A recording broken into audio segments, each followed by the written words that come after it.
matin. J'espère que vous allez bien. Ça fait plaisir d'être de nouveau avec vous. Ça me fait aussi particulièrement plaisir d'être de nouveau dans les locaux avec les règles de confinement. La dernière fois, j'avais dû m'enregistrer chez moi. Mais là, d'être de nouveau là, ça fait vraiment plaisir. Même si on sait que l'église, c'est pas le bâtiment. L'église, c'est nous, c'est les gens. N'empêche que on aime cette place. Et puis le parking est en train d'avancer. Le stationnement, c'est vraiment le fun. On se réjouit vraiment de pouvoir de nouveau être là, tous physiquement ensemble. Ce matin, on va parler d'être des filles ou des fils par rapport à notre Père Céleste. Et on a tous envie d'être ça. On a tous envie d'être des filles, des fils. Et c'est ce qu'on est quand on accepte Jésus dans notre vie. Mais on va voir que souvent, malgré tout, on vit comme des orphelins, ou on pense comme des orphelins. Alors, j'aimerais juste prier avant de commencer. Papa, merci parce que tu nous aimes, tu nous appelles tes enfants quand on accepte ce que tu as fait pour nous. Mais on sait que nos cœurs ont besoin d'être encore plus touchés profondément par cette vérité. Alors, viens Saint-Esprit, ce matin, toucher les cœurs. Merci parce que t'es pas confiné. Je t'invite vraiment dans chaque maison. Merci parce que tu diriges aussi à ce moment ici. T'es présent en ce moment, même s'il y a un décalage de temps, même si on n'est pas en live, mais toi t'es là-dedans. Alors touche chaque personne. Unis-nous aussi ce matin ensemble, alors qu'on est séparés géographiquement, et qu'on puisse vraiment vivre le fait d'être un seul esprit. Merci, parce qu'on a un seul Père et c'est toi. Sois glorifié ce matin. Jésus, merci pour ce que tu as fait. Merci parce que tu as pris notre place pour nous réconcilier avec notre Père Céleste. Amen. Alors, comme vous le savez, notre série actuelle, c'est rebâtir les cœurs. Et Luc a introduit cette série la semaine passée. Et vite, pourquoi rebâtir les cœurs? Parce que Dieu avait déjà bâti une fois l'humanité. Et Dieu avait créé un monde de lumière, un monde d'harmonie où tout était beau. Et l'homme a choisi, on verra un peu plus spécifique ce qui s'est passé à un moment donné, mais dans la grande ligne, l'homme a choisi de plus faire confiance à Dieu, de plus faire confiance à ce que Dieu avait prévu, comme harmonie, comme ce qui était bon, ce qui était mal, de plus suivre Dieu, plus faire confiance à Dieu, mais de prendre sa propre ligne, son propre chemin, puis dans le fond, se couper de Dieu, se détourner de Dieu. Et avec ça, il y a le péché qui est rentré dans la création, le péché qui est rentré de l'humanité. Toute la création a subi cette conséquence-là, puis toutes les relations se sont détruites. Puis bien sûr, ça a brisé, ça a amené le brisement dans les cœurs, ça a plongé en fait l'humanité dans les ténèbres. Alors ça, on a vu, puis Luc en a parlé, qu'on a été justifié, que Dieu nous a rachetés par le sacrifice de Jésus, mais que nos cœurs gardaient des séquelles. Et c'est ça la série Rebâtir les cœurs. Et c'est ça que le Saint-Esprit, petit à petit, fait. Il transforme nos cœurs, ou il guérit nos cœurs. Il rebâtit nos cœurs. Et spécialement ce matin, donc on va continuer la série Rebâtir les cœurs, et on va parler de comment vivre en tant que fille et en tant que fils. Parce que c'est ça que Dieu nous a proposé. Il nous a proposé la place de son Fils Jésus, parce que lui a pris la nôtre. Donc, il nous appelle à être ses enfants. Quand on passe de la mort à la vie, on devient enfant de Dieu. Comment vivre en tant qu'enfant de Dieu? Et malheureusement, on va voir que souvent, on vit en tant qu'orphelin. Et Dieu veut rétablir, rebâtir cette identité dans nos cœurs. On va lire un texte. Dans la première épître de Jean. Donc, il y a plusieurs livres écrits par Jean. Il y a l'évangile de Jean, mais là, ça c'est une des lettres. Et Jean aime beaucoup le thème de la lumière. C'est comme je le disais, donc c'est sa manière de parler de la vie éternelle, du royaume de Dieu. Et d'ailleurs, il illustre même au début de son évangile. Au début était la lumière et les hommes ne l'ont pas reçu. Donc il parle de Jésus qui était la lumière. Donc, première lettre de Jean, chapitre 1, verset 5, et on va lire jusqu'à 10. Ensuite, on va reprendre un petit peu quelques passages. Voici le message que nous avons entendu de Jésus-Christ et que nous vous annonçons. Dieu est la lumière et il n'y a aucune trace de ténèbres en lui. Donc déjà, le yin et le yang, là, ça marche pas. Ceux qui connaissent, l'image d'un petit peu de ténèbres dans la lumière et un peu de lumière dans les ténèbres. Il y a pas de ténèbres en Dieu. Niet. Si nous prétendons, ça continue au verset 6, si nous prétendons être en communion avec lui, tout en vivant dans les ténèbres, nous sommes des menteurs. Ça se gâte. Et nous n'agissons pas comme la vérité l'exige de nous. Mais si nous vivons dans la lumière, tout comme Dieu lui-même est dans la lumière, alors nous sommes en communion les uns avec les autres. Et parce que Jésus, son Fils, a versé son sang, nous sommes purifiés de tout péché.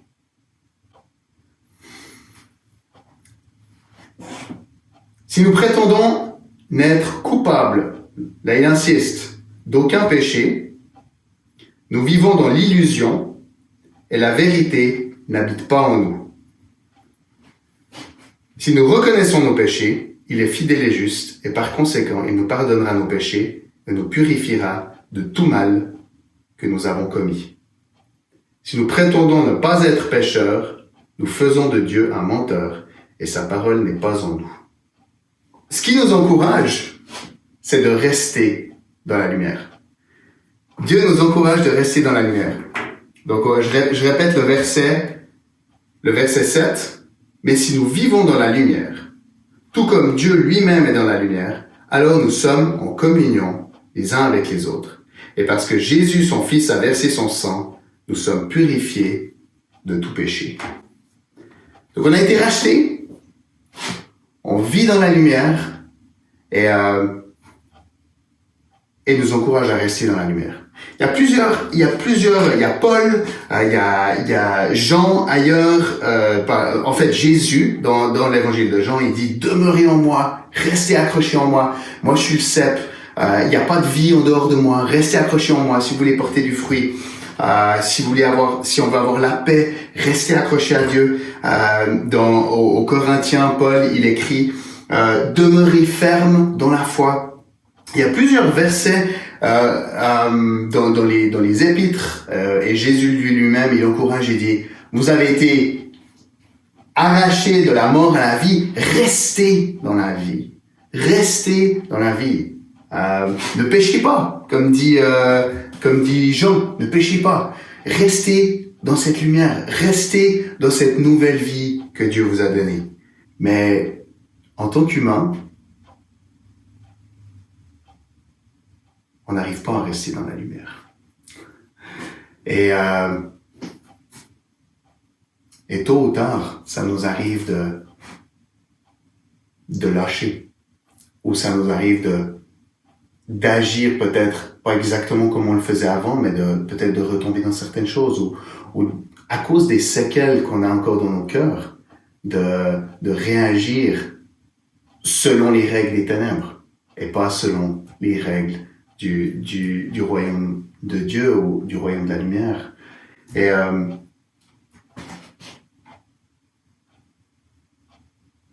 Et là, une première fois, je vais vous lire le verset 8 et 9, donc toujours dans la première lettre de Jean. Si nous prétendons, le verset 9, si nous reconnaissons nos péchés, il est fidèle et juste. Par conséquent, il nous pardonnera nos péchés et nous purifiera de tout le mal que nous avons commis. tu reviens vers Dieu.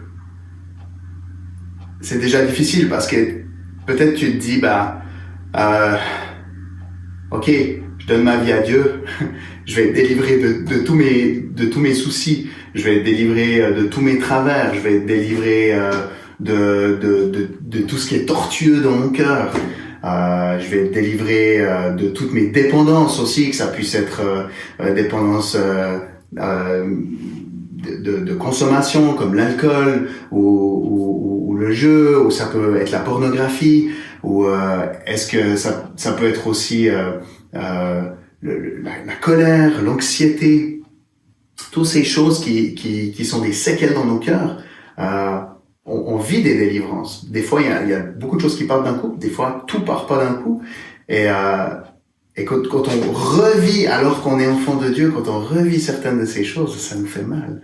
Et puis on revient vers Dieu, puis on dit, il est fidèle et juste pour nous les pardonner. Puis on dit, ok Seigneur, je te demande pardon.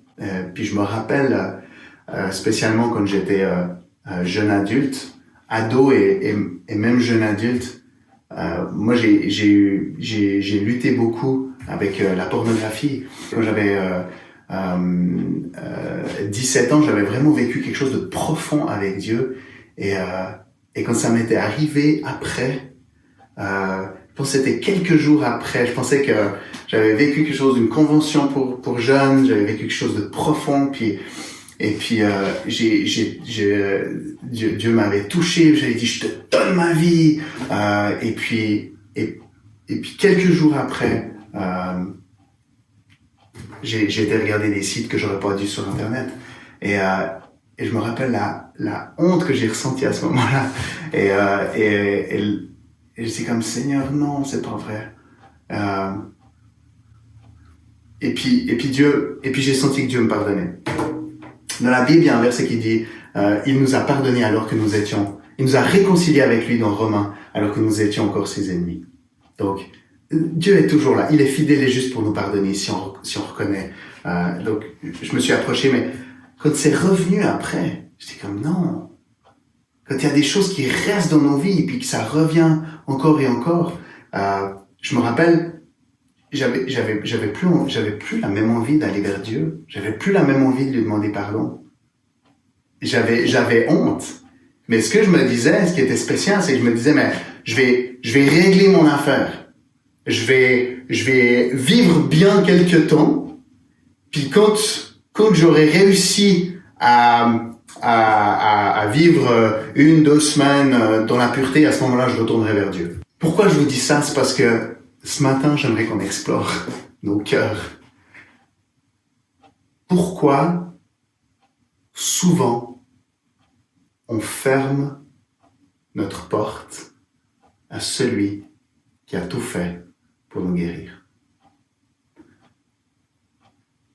Pourquoi, quand on a fait quelque chose, on a désobéi à Dieu, on a fait quelque chose qui attriste Dieu, qui nous attriste nous, qui attriste les gens autour de nous, pourquoi on se ferme? Et si on regarde si on va retourner un petit peu lire l'histoire dont je vous ai rapidement parlé au début.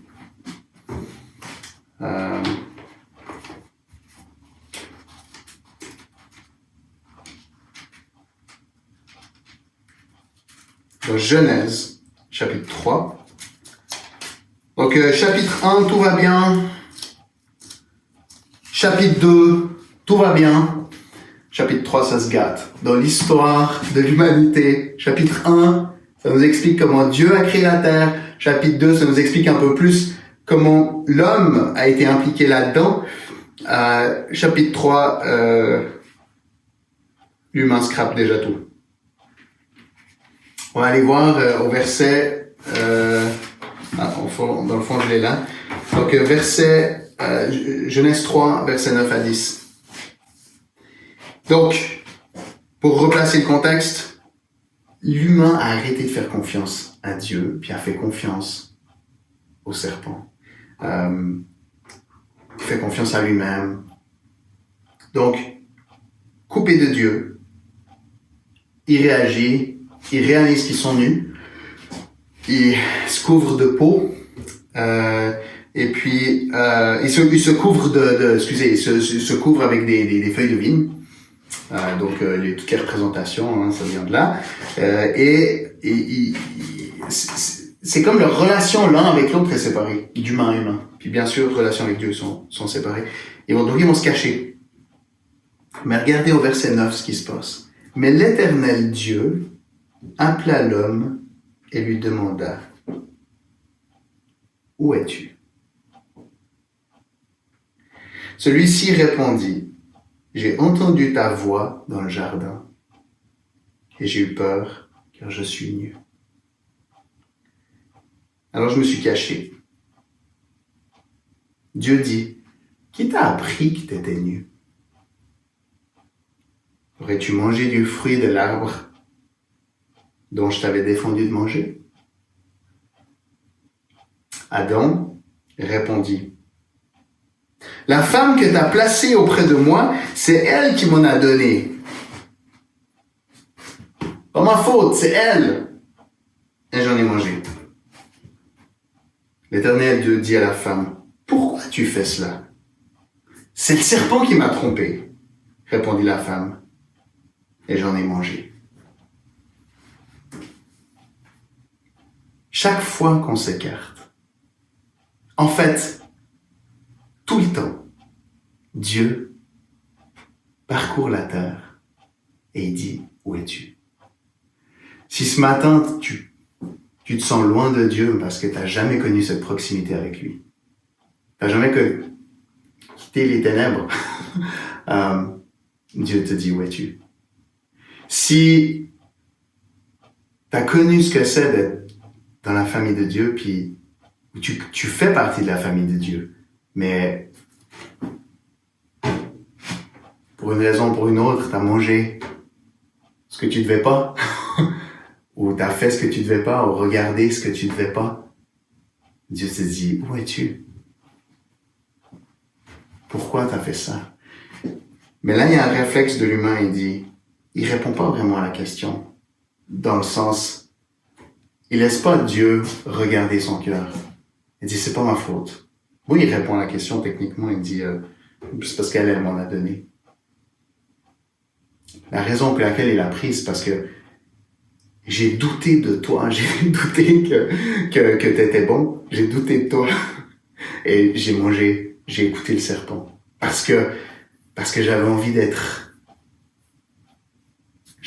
de ce qu'il dit. Il dit que le serpent m'a dit que si on en mangeait, on serait comme des dieux. Donc, j'ai cru ça. C'est ça qu'il aurait pu répondre. Ou laisser Dieu lui parler, continuer à lui parler, mais l'humain a dit: non, mais je l'ai mangé, je voulais pas, c'est pas ma faute, c'est comme ça, c'est elle, c'est sa faute à elle. Et en faisant ça, l'humain se ferme. Ça me rappelle, comme je vous racontais, quand je m'écartais, je me sentais honteux, je me fermais. Toujours, j'entendais cette voix. Et souvent, peut-être que tu entends cette voix. Où es-tu? Où es-tu? Où es-tu, Michael? Où es-tu? J'aimerais être là. Si on continue l'histoire, ce qui est beau, c'est que dès le début, Dieu annonce son plan. Il parle d'un descendant d'Adam qui va écraser la tête du serpent. Et en fait, il a déjà son plan de sauver l'humanité. Dieu est déjà en train de rechercher l'humanité. Dès le début. Tu avais un plan pour aller rechercher l'humanité. Pour ça que tu dis: Où es-tu? Où es-tu?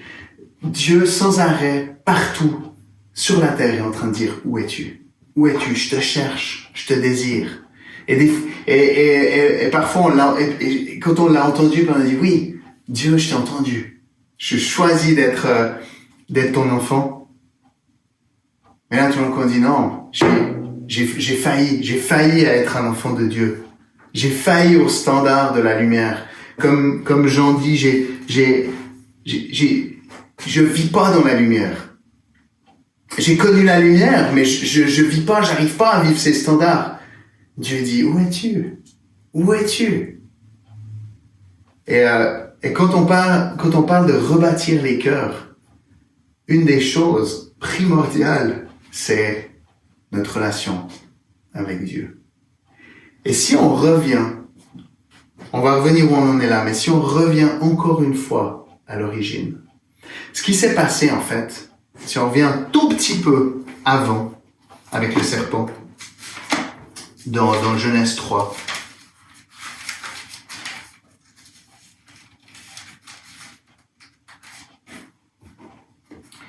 le serpent, donc tout au début du chapitre 3, le serpent était le plus tortueux de tous les animaux que l'Éternel Dieu avait fait. Il demanda à la femme, vraiment, Dieu vous a dit ne mangez du fruit d'aucun arbre du jardin? Il est déjà en train de tordre ce que Dieu dit. Parce que Dieu a dit, vous pouvez manger tout. Il dit, alors vraiment, il peut dire, puis la femme, elle répond. Elle dit, non, on peut manger des fruits du jardin, excepté l'arbre qui est au milieu du jardin. L'ennemi savait exactement ce qu'il voulait, il voulait arriver à ce point-là. Dieu a dit de ne pas manger, sinon on mourrait. Alors le serpent dit à la femme, mais pas du tout, vous ne mourrez pas. Seulement Dieu sait bien que le jour où vous en mangerez, vos yeux s'ouvriront et vous serez comme Dieu, choisissant vous-même entre le bien et le mal. Techniquement, dans les mots, il n'y a rien que l'ennemi dit de pas correct ou de pas vrai techniquement. Mais on sait que l'ennemi, c'est le père du mensonge. Il y a rien de vrai dans l'ennemi. Tout est mensonge. Ténèbres, complètement. Alors la femme vit le fruit et la femme en mangea. Ce qui s'est passé à ce moment-là, c'est que l'humain a choisi d'arrêter de faire confiance à Dieu, à écouter cette voix de l'ennemi de dire « Hey, Dieu est pas digne de confiance. Dieu te veut pas vraiment du bien. Dieu est pas si bon que ça. En fait, Dieu, il était juste en train d'essayer de t'empêcher de devenir comme lui. » Et c'est comme, ils ont perdu cette confiance en Dieu et ils ont choisi d'aller de leur propre bord.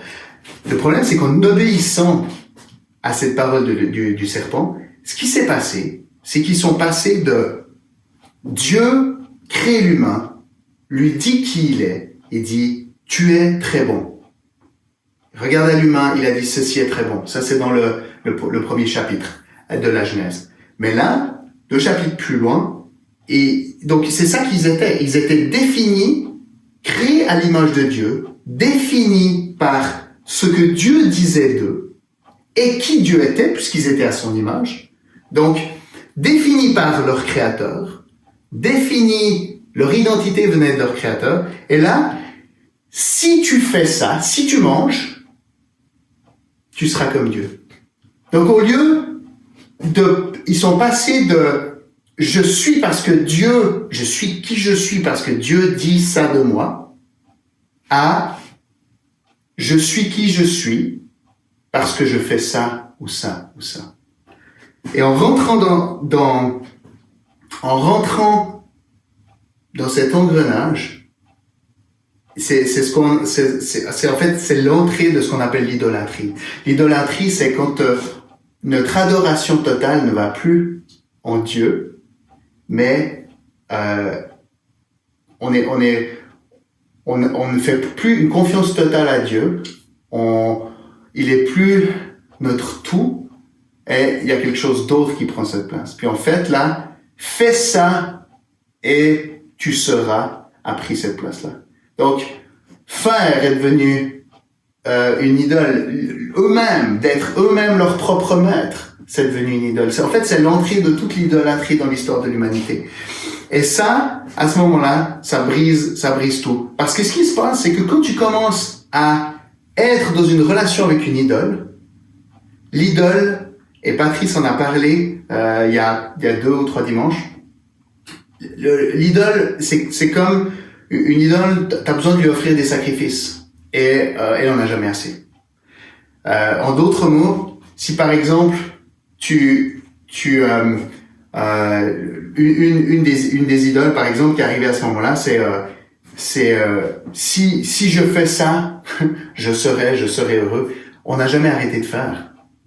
Parce que on réalise qu'en fait, on n'est pas heureux. Une idole, c'est mort. Hein. Par définition, il n'y a pas de vie dans une idole. La seule vie, elle est en Dieu. Mais du moment que on a une relation avec une idole, on peut plus avoir cette relation avec Dieu. Puis c'est là qu'arrivent tous nos problèmes. On est en train de nourrir ces idoles-là. On peut avoir plusieurs idoles dans notre vie. Hein. Ça peut être aussi de plaire aux hommes. Hein. Du moment que plaire à Dieu ou plaire, l'adorer ne nous suffit plus pleinement, du coup, une des idoles, c'est, pour exister, j'ai besoin que des gens me disent que je suis une bonne personne. Donc, ça veut dire que, à ce moment-là, je vais nourrir ça. Puis, une telle personne, je peux lui faire plaisir, mais peut-être qu'une autre, elle me dirait que je suis pas assez bon, donc je vais changer, moi, j'étais comme ça. Une de mes idoles, c'était, j'ai absolument besoin de plaire. Et ce qui s'est passé, c'est que c'est difficile de plaire. C'est difficile de plaire à tout le monde. Et puis chaque fois, pour moi, mon père est parti quand j'étais tout jeune. Et une des choses, j'avais besoin de plaire aux figures d'autorité autour de moi, spécialement des hommes. J'avais besoin qu'ils me disent: waouh, Michael, t'es une personne incroyable. Waouh, t'es gentil, t'es doué. Et puis j'avais besoin de ces paroles d'affirmation sans arrêt. Mais les humains étant ce qu'ils sont, même si c'était les meilleures personnes, je me suis senti rejeté plus d'une fois. Alors je me dis: je suis pas assez bien, faut que j'en fasse plus, faut que j'en fasse plus. Puis ça crée une énorme pression. Et puis c'est une des raisons pour lesquelles j'avais des problèmes avec la pornographie. C'est parce que c'était une manière aussi de lâcher la pression. Hein? Parce que j'étais constamment en train d'essayer de plaire, constamment en train d'essayer de faire plaisir à tout le monde. Et j'étais en train de nourrir mon idole. Et puis c'est ça qui est arrivé vraiment dans l'humanité à ce moment-là. C'est qu'en fait, il y a l'introduction des idoles. et l'humain a commencé à nourrir ses idoles. Et ce qui s'est passé pour moi, avec Dieu, c'est quand j'avais 20 ans, je suis allé aux États-Unis pendant une année. Ma première fois en Amérique du Nord. Et j'étais à Los Angeles, une base de jeunesse en mission. Mon but, c'était d'aller travailler avec des enfants dans les quartiers chauds à New York, mais je connaissais pas l'anglais. Donc, j'ai cherché un endroit pour apprendre l'anglais. Et j'étais à Los Angeles pendant quelques mois pour apprendre l'anglais. Puis mon travail, c'était je travaillais dans la cuisine comme aide, mais il n'y a pas beaucoup de travail. Donc en gros, j'étais responsable de faire la limonade tous les jours et puis de couper les légumes pour le bar à salade. Donc en gros, je travaillais 1h30 par jour, puis tout le reste, j'étais libre. Et au début, je dormais. Puis je me reposais beaucoup. Et puis une fois, il y a quelqu'un qui m'a dit: mais tu sais, il y a au fond de la propriété, là, il y a une petite chapelle de prière. Il y avait même des pièces où tu pouvais t'enfermer, et puis comme dans les toilettes, là, tu pouvais te loquer, puis comme ça, tu savais qu'on n'allait pas te déranger, puis que tu serais tout seul avec Dieu. Et j'ai passé du temps avec, et il se passait rien au début. Je m'endormais d'ailleurs au début. Et une fois, je me rappelle, tout d'un coup, j'ai commencé à avoir une colère qui montait en moi. J'ai comme une montée qui disait: mais j'avais besoin d'un père, puis j'ai pas eu de père. Puis j'ai commencé à être en colère contre Dieu, lui dire: Dieu, tu sais toutes choses, t'as créé toutes choses, tu savais que j'avais pas un père, et puis que j'avais besoin d'un père, tu m'as pas donné de père. Puis j'étais debout face à Dieu, j'étais en colère, de la même manière que ça peut m'arriver avec Nathalie, avec ma femme, face à elle, je donne mon plaidoyer, puis là je me dis: elle a qu'une porte de sortie, c'est de dire: t'as raison, Michael, je m'excuse, je suis désolé.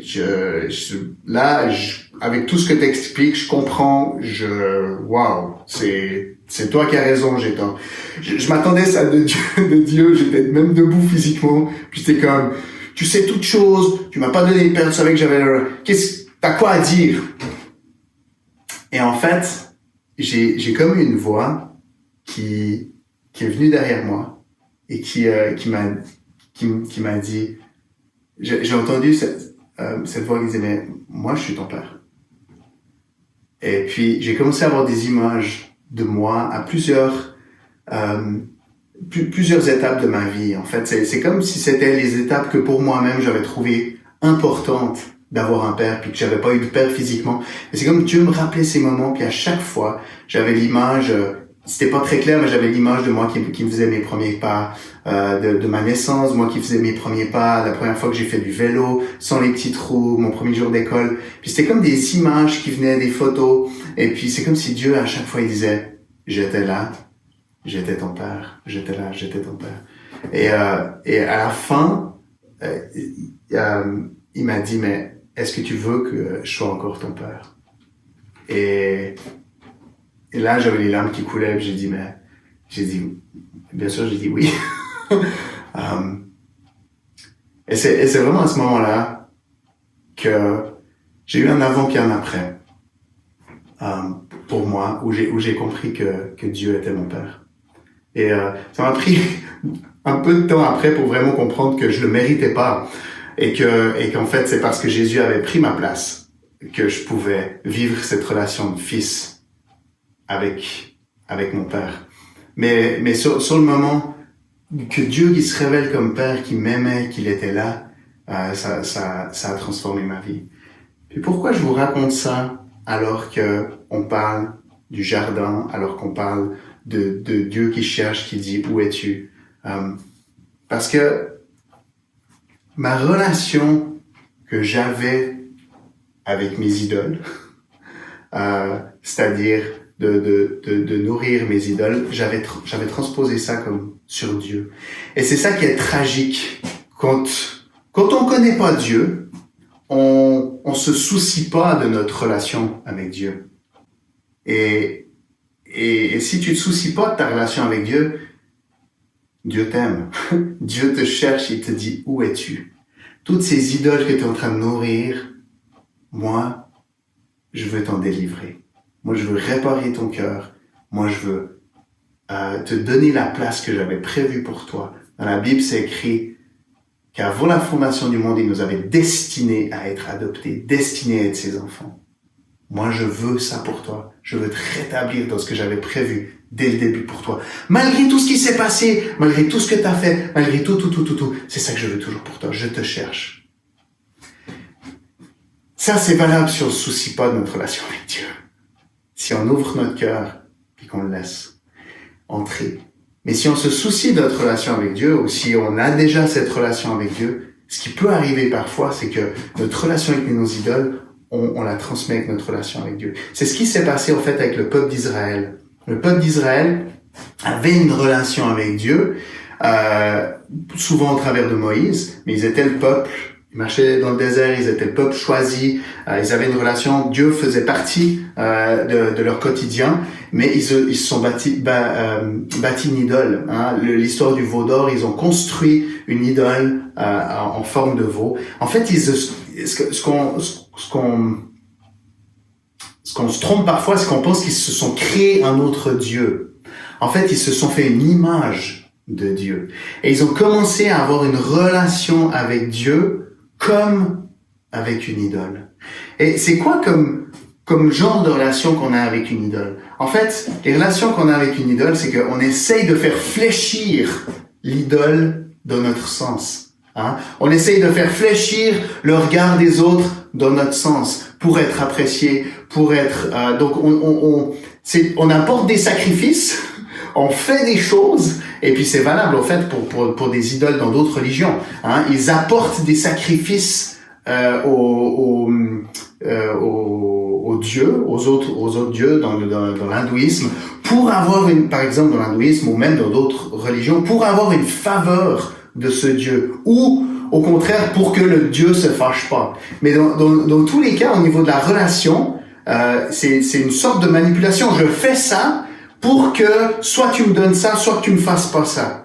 Mais dans aucun cas, il y a vraiment ce désir d'être en relation, de vraiment d'être en relation. En fait, on veut surtout soit que l'idole nous donne quelque chose, soit qu'elle nous laisse tranquille. Hein. Et on a la même chose avec les dépendances qu'on a dans nos vies. On aimerait soit qu'elles nous laissent tranquilles, soit on les nourrit parce qu'elles nous demandent quelque chose, mais en fait on n'a pas envie de les embrasser et de rester toute notre vie avec comme relation. Et en fait parfois ce qui arrive c'est qu'on fait la même chose avec Dieu.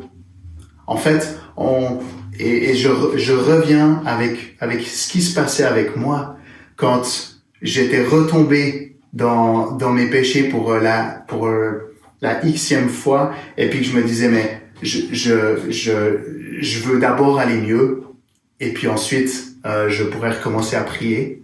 En fait, j'étais en train d'essayer de me réparer tout seul pour avoir l'approbation de Dieu. Je me disais mais Dieu va pas m'accepter si je suis brisé. Dieu, il va m'accepter. Il m'a racheté. Il m'a tellement donné qu'en fait Dieu, il attend de moi que je sois un bon chrétien. Dieu attend de moi que je sois une bonne personne maintenant que je vis dans la lumière. Donc, comme dit Jean, je suis un menteur si je vis pas dans la lumière. Et puis il dira même je suis ennemi de Dieu si je désobéis. Donc je veux pas.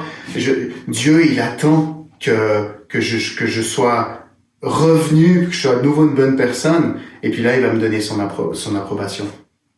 Surtout si tu retombes dans la même chose, pas juste une, deux fois, mais plusieurs fois. C'est comme à chaque fois tu dis ah non pas encore, puis tu te dévalorises. Et c'est ça que j'appelle en fait la relation d'orphelin. En fait, un orphelin, et c'est ce que j'étais orphelin de père. Alors, je vous raconterai peut-être mon histoire une autre fois, mais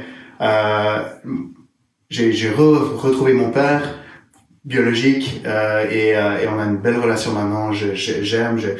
C'est quelqu'un qui est revenu vers Dieu et a remis sa vie en ordre avec Dieu. Dieu lui a donné. Il a récupéré l'onction qu'il avait ou son ministère, puis c'est vraiment beau, puis on a des beaux échanges, pas fréquents parce qu'on habite sur 2 continents, mais je suis fier d'être son fils. Et vraiment Dieu, petit à petit, il restaure encore des choses. Donc juste pour vous dire que c'est une belle histoire. C'est une autre histoire, mais Dieu fait des belles choses. Mais ce que je veux dire par là, c'est que j'avais cette mentalité d'orphelin, et parfois en tant qu'enfant de Dieu, quand on n'est pas enfant de Dieu, on vit comme des orphelins, on veut se débrouiller tout seul, mais parfois même en tant qu'enfant de Dieu, on a cette mentalité d'orphelin. Un orphelin, c'est quelqu'un qui a compris qu'il pouvait pas attendre. Il a été abandonné, puis c'est pas la faute si les gens sont décédés, hein, mais il a été abandonné par ceux qui devaient lui dire qui il était. Il a été abandonné par ceux qui devaient lui apporter la sécurité. Il a été abandonné par ceux qui devaient le nourrir. Donc, l'orphelin comprend qu'il faut qu'il se débrouille tout seul, qu'il faut qu'il se débrouille lui-même. L'orphelin, par définition, n'a pas de droit. Il n'a pas de droit héréditaire de rien. Il n'a pas de parents, donc il n'a pas de droit. Donc en fait, l'orphelin, il doit essayer d'attirer quelque chose qui ne lui est pas dû. Et ma relation avec Dieu était comme ça. Comme en fait, ce que j'essayais d'obtenir d'autres personnes, parce que j'avais jamais connu, en tout cas, le droit ou l'héritage, le cadeau d'être approuvé par un père. Parce que comme j'avais pas ce père dont la mission c'était de me dire que j'étais important, que je valais la peine, que peu importe ce que je fais, j'avais de la valeur sur cette terre.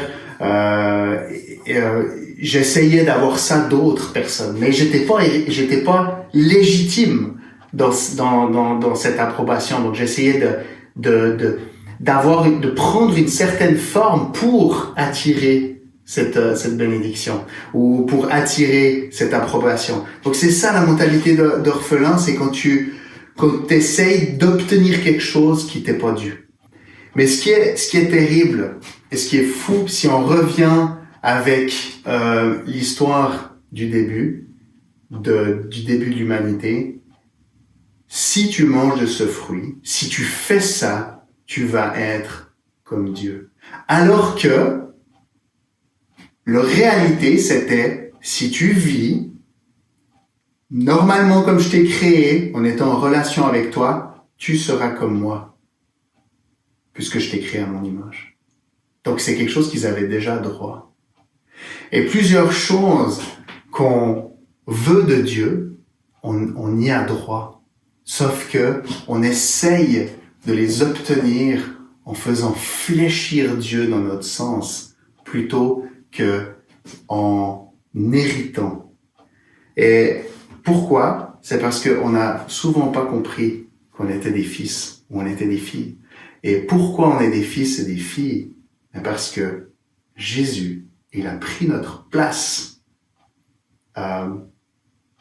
Du moment qu'on s'est détourné de Dieu, on a eu ce qu'on mérite. De se sentir loin de Dieu, de se sentir mort, mourir, de se sentir seul, d'avoir des inquiétudes, de se sentir abandonné. Je parle même en période de Covid. C'est un peu dur ce que je vais dire, mais ça c'est ce qu'on mérite. Il y a rien de non logique à ça. Se sentir abandonné ou rejeté, ça serait la juste conséquence d'être loin de Dieu, coupé de Dieu. Dieu, ce serait totalement juste qu'il nous rejette parce que Dieu est parfait et nous, on a choisi de nous détourner de lui. Et le pire, c'est que même on choisit encore et encore de se détourner alors que lui nous cherche. Dieu parcourt la terre, le Saint-Esprit parcourt la terre et dit « Où es-tu? Reviens à moi. » Et beaucoup continuent, et dans la famille et à l'extérieur, et dans la famille de Dieu, continuent de lui dire non régulièrement, puis continuent de dire non. Mais, donc, de se sentir seul et abandonné, c'est normal, c'est une conséquence normale. Mais malgré ça, Jésus, il a pris cette place de rejeter. Jésus a été rejeté il a même été abandonné par ses plus proches amis. Il a été rejeté par la foule. Il a même été abandonné par son Père.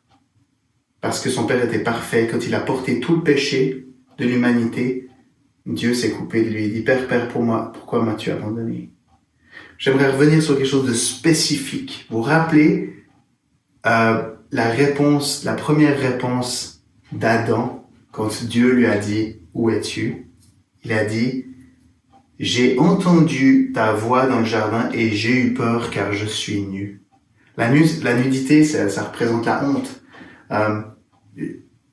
J'étais nu, j'ai eu honte. J'étais découvert. J'ai eu honte de ce que j'avais fait. J'ai vu que j'étais nu et j'ai eu honte.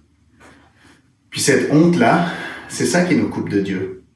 Parce que quand je serai plus nu, à ce moment-là, je retournerai vers Dieu. Vous vous rappelez de mon histoire? Quand j'irai mieux, quand j'aurai prouvé à Dieu que je serai un bon chrétien, eh ben, je retournerai vers lui. Ou j'en parlerai à d'autres chrétiens. Mais quand je suis brisé, quand je suis loin, quand je suis nu, là, j'en parle pas. Il faut d'abord que je me rhabille, que je me couvre. Puis quand je serai couvert, à ce moment-là,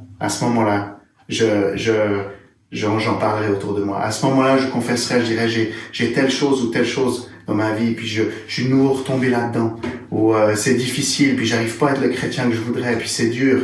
Mais j'en parle pas, parce que d'abord, il faut que je me rhabille, faut que je me trouve des habits, faut que je me force à aller mieux, faut que je me couvre.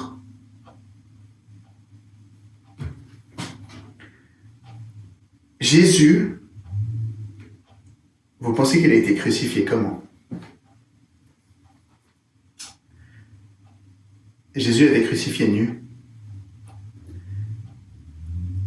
On n'est pas 100% sûr, mais il y a pas grand-chose qui laisse à penser que Jésus avait des habits sur lui.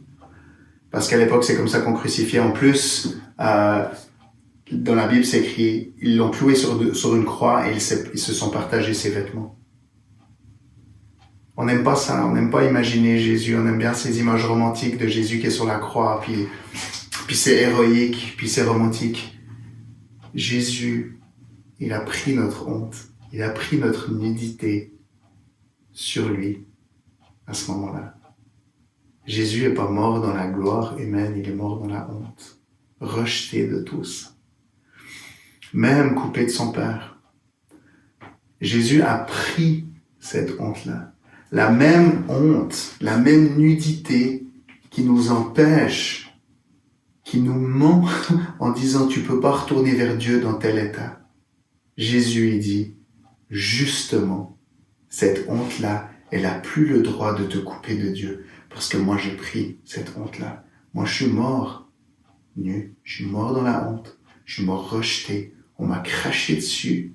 On s'est moqué de moi. On m'a abandonné. J'ai même été coupé de mon Père. C'est dans ces conditions-là que je suis mort. Et que j'ai porté tout ça. Cette honte, je l'ai portée. Puis j'en arrive vraiment au point crucial. Quand on s'est éloigné de Dieu, quand on est faible, quand on se sent sale, que ce soit qu'on n'ait jamais donné notre vie à Dieu ou qu'on l'ait donné depuis 30 ans, mais quand on se sent loin, quand on se sent honteux, brisé, perdu, la tendance, c'est de se couvrir ou de se cacher. Mais c'est là que Dieu est dit, où es-tu?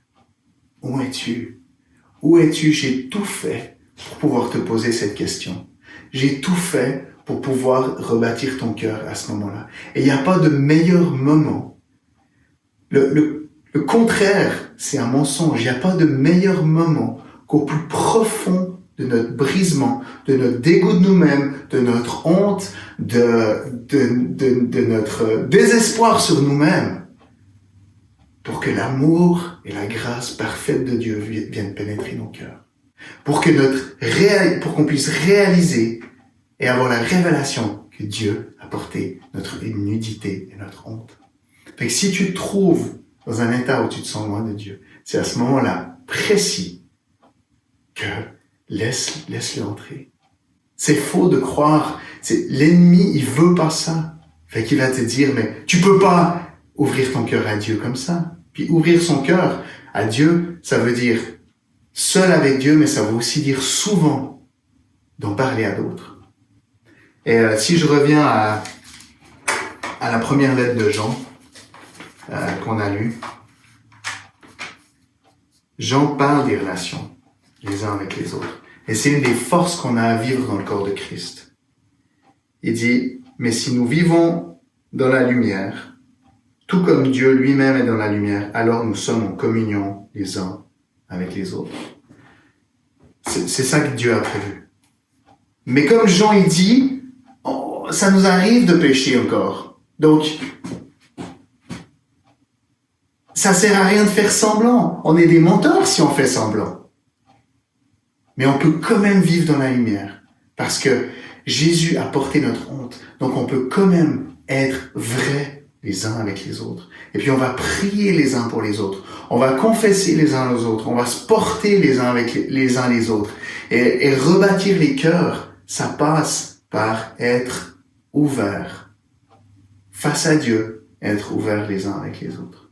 Alors, allez vers des gens que vous aimez, allez vers des gens que vous savez qui vont vous aimer. Je sais que c'est pas facile avec le confinement, mais si vous vous sentez loin de Dieu et que vous avez besoin de partagez, téléphonez à quelqu'un, partagez votre cœur. Moi, j'ai partagé avec un ami il y a pas longtemps, puis ça m'a fait du bien. Et parce qu'on réalise que on est accepté. Puis Dieu utilise d'autres personnes pour nous affirmer à quel point il nous accepte. Vivre comme fils et comme fille, c'est d'accepter ce que Jésus a fait pour nous. Vivre comme orphelin, c'est d'essayer par une autre manière d'avoir l'approbation. Parce qu'on n'a pas de droit légitime. Quand on est un fils ou une fille, on a ce droit légitime d'être accepté par Dieu. Ce droit légitime, c'est simplement qu'on reconnaît que c'est pas à cause de ce qu'on a fait. Mange de ce fruit, fais cela et tu seras. C'est pas ça. Ça, c'est le mensonge. Ça, c'est l'orphelin qui essaie de faire. Non, c'est à cause de ce que toi, tu as fait, Dieu, à cause de qui tu dis que je suis, à cause de ce que tu as fait. Tu dis que je suis racheté, tu dis que je suis comme ton fils. Quand tu me vois, tu vois Jésus. C'est pour ça que je peux me présenter devant toi. Et Hébreux, je vais terminer avec ça, dans la lettre aux Hébreux, au chapitre 3, verset 8, il dit « N'endurcissez pas vos cœurs ».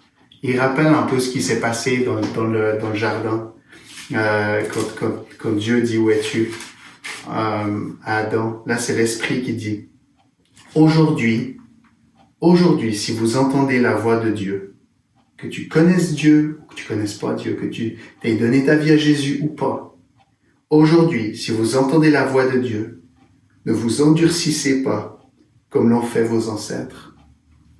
Ne vous endurcissez pas vos cœurs. C'est dans notre nudité, dans notre désespoir, que Dieu peut nous rencontrer. Dieu nous restaure. Et en tant que fils et que fille, on peut dire, comme c'est dit au chapitre d'après, chapitre 4, verset 16, « Approchons-nous donc du trône de grâce, du trône de Dieu de grâce, avec une pleine assurance. Là, Dieu nous accordera sa bonté et nous donnera sa grâce pour que nous soyons secourus au bon moment. » Il n'y a pas de meilleur moyen que d'avoir un temps devant Dieu, même de louange. Il n'y a pas de meilleur moment que quand tu te sens loin de lui parce que tu as fait ce que tu ne devais pas, parce que tu as failli, parce que tu t'es éloigné de lui. Tu peux t'approcher du trône de grâce à ce moment-là, à cause de ce que Jésus a fait pour toi. Dieu t'a racheté pour que tu sois un fils et une fille. Dieu t'a pas racheté pour que tu sois un orphelin. Et on aime les orphelins. Et je parlais de l'esprit d'orphelin, ça je pense que vous m'avez compris. J'aimerais juste prier. Papa, merci pour qui tu es. Merci parce que tu nous aimes profondément. Puis on te demande pardon de faire de toi une idole. Pardon déjà d'avoir toutes ces idoles dans nos vies. Merci parce que tu nous as pardonné. Puis pardon parce que le pire de tout, c'est que des fois, on te traite toi-même comme une idole. On essaye de te faire fléchir dans notre sens, alors que toi, tu as tout fait pour nous racheter, pour qu'on puisse s'approcher de toi avec assurance d'être accepté. Oh, alors qu'on est faible et loin de toi, aide-nous à t'accueillir, à pas endurcir nos cœurs, à dire « On est là, papa! On est là! » Comme ma fille Sarah, qui vient, même si elle a fait une bêtise, elle vient le cœur grand en disant « J'ai fait une bêtise. » Des fois, j'aimerais qu'elle s'en veuille un peu plus, mais elle a compris qu'elle sera toujours acceptée. Qu'on puisse être toujours accepté, savoir qu'on est accepté. Et Seigneur, on a envie que tu nous libères, que tu rebâtisses nos cœurs, parce qu'on a envie de vivre dans la lumière, comme toi tu es dans la lumière. On veut te faire honneur, papa. On sait qu'on n'est pas capable, mais c'est ce qu'on veut. Alors viens, Saint-Esprit, continue à travailler dans nos cœurs. Viens rebâtir nos cœurs, viens rebâtir nos relations avec toi et les uns avec les autres. On t'aime, sois glorifié. Amen.